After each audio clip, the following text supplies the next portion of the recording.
say what I want. No, let me use. If I use this word, Jumbo is going to kind of money.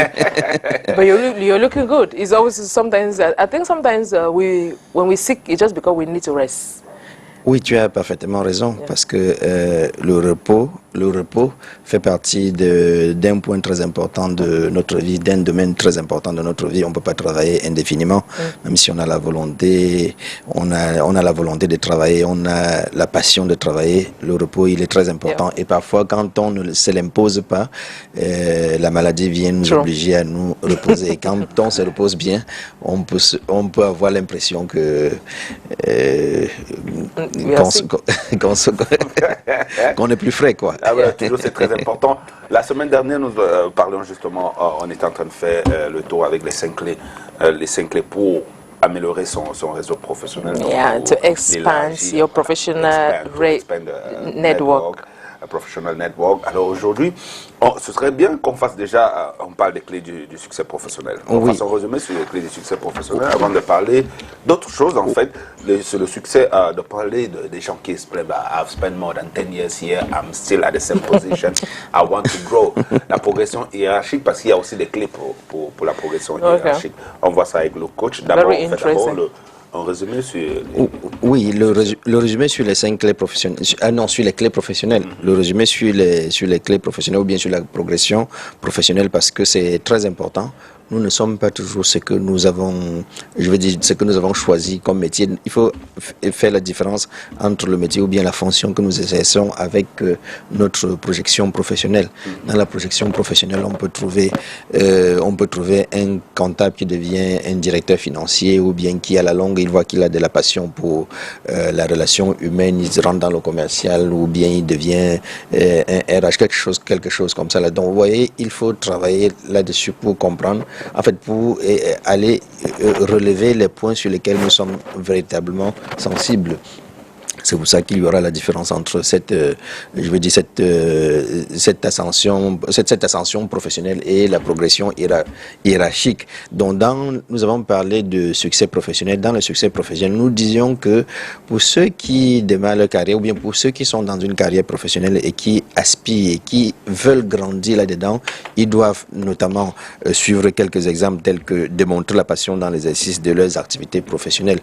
Montrer que vous êtes passionné dans ce que vous faites. Vous voyez, vous pouvez avoir été mal orienté en tant que, je dis n'importe quoi, en tant que commercial, et puis vous vous rendez compte que non, vous avez la passion pour l'être humain.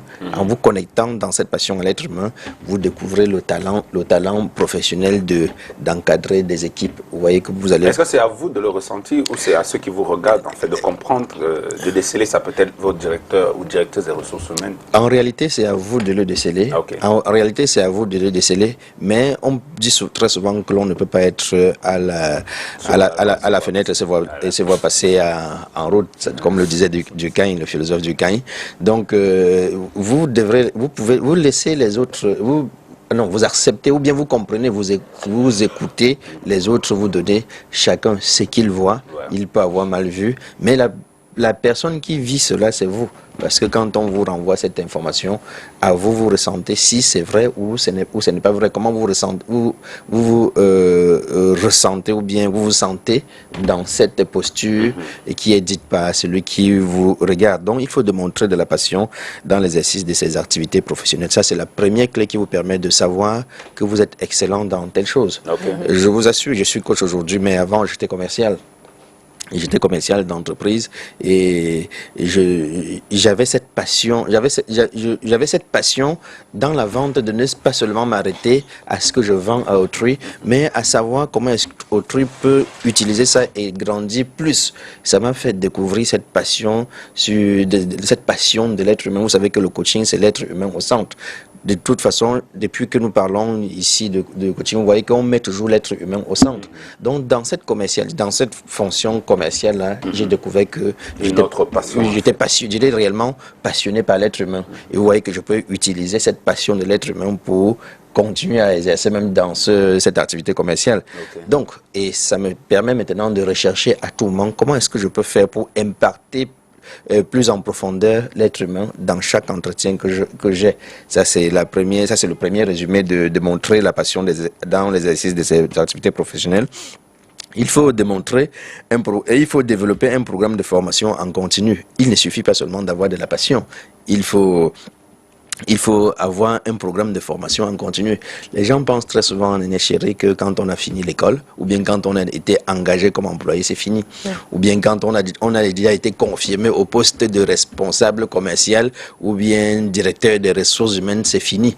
On n'a plus rien à apprendre. Non, on doit faire une formation. La formation doit être continue. Chaque jour qui vient, on doit pouvoir continuer cette formation-là. Ça peut se faire dans les réseaux, ça peut se faire, dans les réseaux professionnels, ça peut se faire dans des réseaux personnellement créés, ça peut se faire également dans les formations, dans l'écoute que j'ai au quotidien avec des personnes que je côtoie, parce que vous savez également que nous sommes la moyenne des 5 personnes que nous côtoyons au quotidien. La moyenne des 5 personnes que nous côtoyons au quotidien. Donc, ça me permet d'avoir une formation continue, surtout dans le domaine où je suis. Vous voyez, si je dis que je suis basketteur et je suis tous les jours avec les tennisman, il y a quelque chose qui va clocher. Comme si je dis que je veux être un comptable ou bien directeur financier bien pointu, et je me retrouve avec ce sont les commerciaux qui sont mes amis.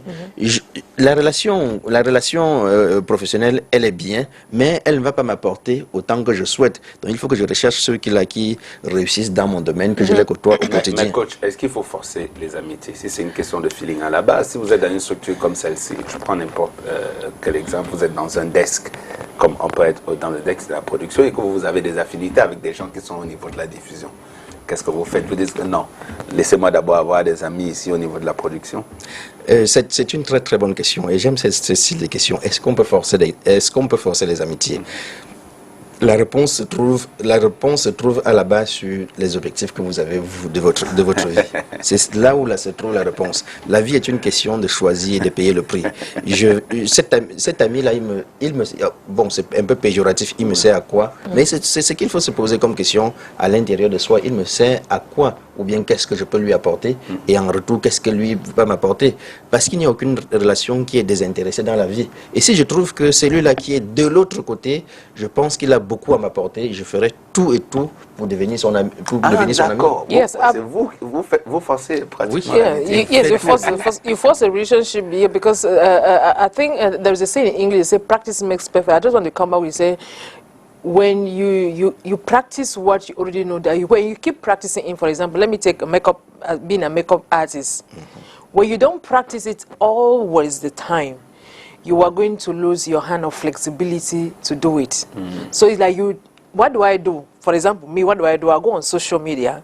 I try to look other people that do makeup and the other techniques on how I can develop. Exactement, c'est ce qu'il a dit. Yeah, exactly. That's what I was saying. That practice makes perfect. Et c'est une très grosse clé, qui nous permet même d'insister sur ce qu'on appelle le cercle d'influence. Le cercle d'influence. Vous devez avoir, on aurait même pu ajouter ça dans les clés. Votre cercle d'influence est très important. C'est-à-dire qui fait partie de votre vie. Vous ne devez pas seulement imaginer ou bien rester pour dire je sens le feeling tel que tu es en train de dire. Non, mais de prendre le stylo, de s'asseoir et d'écrire. Je veux 5 personnes clés de mon cercle d'influence. Vous écrivez. Et c'est Jean, c'est Pierre, c'est Honoré, c'est Honorine. Et quelle est la fonction de Jean? Qu'est-ce qu'il m'apporte? Qu'est-ce qu'il fait dans ma vie? Qu'est-ce qu'il m'apporte dans ma vie? Est-ce qu'il est utile? Il y en a que vous allez sortir de temps à autre, c'est-à-dire les renvoyer, c'est-à-dire que les renvoyer de votre vie de temps à autre. Il y en a que vous allez faire rentrer dans votre vie, parce que si vous n'avez pas cette stratégie, votre vie ne va pas être construite. Et surtout, cette vie professionnelle, elle ne va pas être construite. La vie, je le dis encore une fois de plus, est une question de choisir et de payer le prix. Si vous ne voulez pas travailler sur votre cercle d'influence et de donner et de renvoyer les gens, de recruter les autres et de savoir... Parce que les autres vont vous quand je dis souvent comme ça, on dit non. Et qui va donc vous recruter? Les gens vont vous recruter parce que vous êtes important, parce que vous excellez. Ce n'est pas seulement de recruter, d'aller à la maison, vous asseoir et de croiser les bras, parce que vous avez l'envie de grandir. Il faut rechercher les gens qui grandissent déjà, ou les gens qui sont en train de grandir, ou de vouloir grandir, et de vous attacher de leur amitié. Si vous êtes toujours avec des personnes qui ne regardent jamais de l'avant et se disent on va où?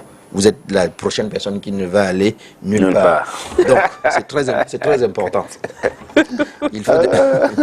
Il faut ensuite développer un grand réseau de relations professionnelles et les entretenir. Vous voyez, on suis là-dessus. Il faut développer un grand réseau de relations professionnelles et les entretenir. De te dire, si je veux grandir professionnellement, qui fait ce que je veux, qui souhaite ce que je veux obtenir, et puis vous attachez de ces relations-là.